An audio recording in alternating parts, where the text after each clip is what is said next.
আমরা এখনো রিলেশনে আছি।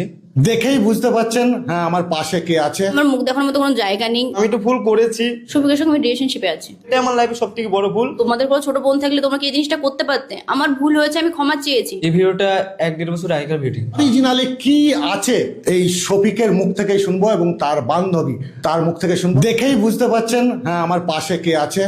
ইয়াং জেনারেশন, ছোট থেকে আরম্ভ করে যারা সোশ্যাল মিডিয়া দেখেন, এই শফিককে চেনেন না, এরকম খুঁজে পাওয়া যাবে না। আর সেই শফিকের সাম্প্রতিক একটা ভিডিও ভাইরাল হয়েছে। সেই ভিডিও এতটাই ভাইরাল হয়েছে, বড় বড় চ্যানেল তারাও কিন্তু দেখলাম যে দেখাচ্ছে, কিন্তু একটা দায়িত্বশীল মিডিয়া হিসাবে, দায়িত্বশীল সাংবাদিক হিসাবে, হ্যাঁ, আমি সেটা দেখাতে পারি না। আর সেই অরিজিনালি কি আছে এই শফিকের মুখ থেকেই শুনবো এবং তার বান্ধবী তার মুখ থেকে শুনবো। তার কারণ ওরাই কিন্তু ডেকেছে আমাদের, যে আসল জিনিসটা কি সেটা বলবো এবং ওদের মূল বক্তব্য কি।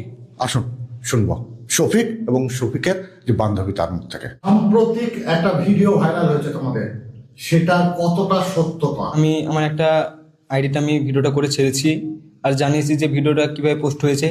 তো আমি আরেকবার বলছি যে আমরা দুজন শ্যুট করছিলাম এবং রুবেল ভাই ছিল। তো তাকে আমরা অনেক বিশ্বাস করতাম, ভাই মনে করতাম। তো আমার ফোনে ভিডিওটা ছিল না, আমার গার্লফ্রেন্ডের ফোনে ভিডিওটা ছিল। তো সেই ফোনটা রুবেলকে দিয়েছিল এবং আমার ফোনটা রুবেলকে দিয়েছিলাম। আর রুবেল আমাদের ফোনে পাসওয়ার্ড জানতো। তো সে ভিডিওটা নিয়ে নেয়, নিয়ে নেওয়ার পরে আমাদেরকে কন্টিনিউ ব্ল্যাকমেল করার পরে একসময় এতটা রাগ হয়ে গেছিলো, ভেবেছিলাম বাড়ি আসার পর আর ফোনই তুলবো না। আর আমি সত্যি বলতে গেলে বাড়ি আসার পর আর ফোন তুলিনি এবং ওর নাম্বারটা ব্লক করে দিয়েছিলাম। কিন্তু ভাবতে পারিনি যে এই ভিডিওটা পোস্ট করে দেবে। যখন পোস্ট করে তখন অনেক ফোন করেছি, অনেকজনকে ফোন করেছি, তখন আমার ফোন কেউ তোলেই নিকো। এর আগে একটা ঘটনা ঘটেছিল, তো আমি জেলে চলে গিয়েছিলাম। তো তখন ভিডিওটা তার কাছে ছিল। আমি জেলে আসার পরে তার সাথেই ছিলাম এবং তার সাথে ভিডিও করছিলাম, সব কিছু করছিলাম। তারপরে অনেকটা রাগ হয়ে গিয়েছিলো, তারপরে ফোন টোন তুলিনি, সেই জন্য ভিডিওটা পোস্ট করে দিয়েছি। জেলা বা গোটা পশ্চিমবঙ্গে বলতে পারি যে ঘরে ঘরে তোমার ফ্যান, আর সেই বাচ্চাদের অভিভাবকরা বিভিন্ন রকম কথা বলছে। এরপর বাচ্চাদের আর শফিককে ভিডিও দেখানো যাবে না। আচ্ছা আচ্ছা আমার ভিডিও দেখা যাবে না, আমি ঠিক আছে, কোনো অসুবিধা নেই।